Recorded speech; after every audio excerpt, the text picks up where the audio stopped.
Valorant would be an amazing addition to VR. However, it is highly unlikely that Valorant themselves would like to come to VR. So we have the next best thing, X8.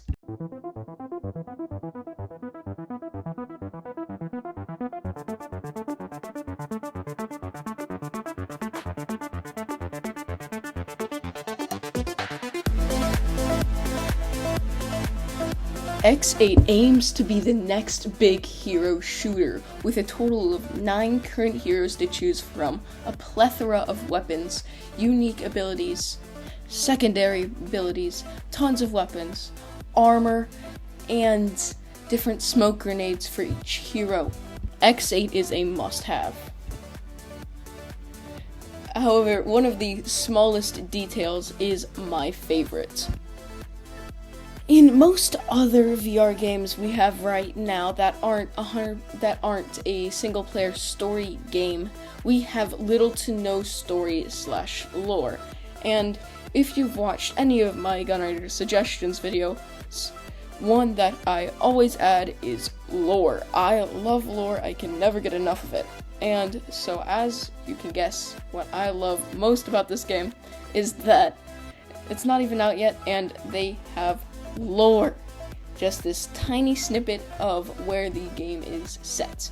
Set in a world where a digital cataclysm has caused a reboot of all contemporary shooters, pulling heroes from multiple franchises into the ancestor game engine to battle and fight their way back home.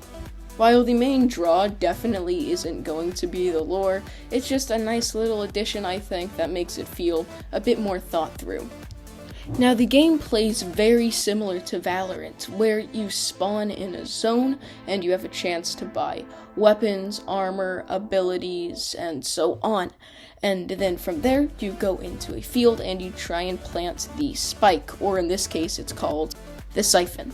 Now, as the attackers, your goal is to take and plant the siphon, and as the defenders, your goal is to stop them from planting the siphon, or you can win by eliminating either enemy team. The game was quite fun and definitely very promising for future esports. The maps feel very well done, and everything looked very beautiful. The music was done to perfection. There were several times when I found myself in between rounds in the hub, just chilling and listening to the game music. It is very good, and I quite enjoyed it.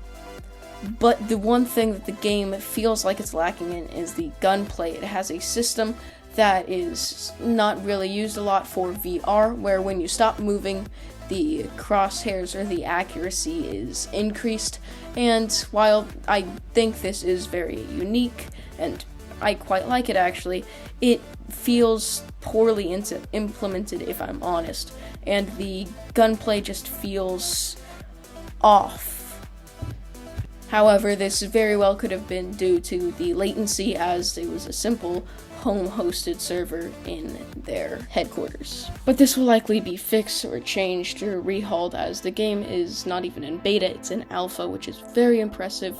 This game looks beautiful, and I definitely recommend it when it comes out.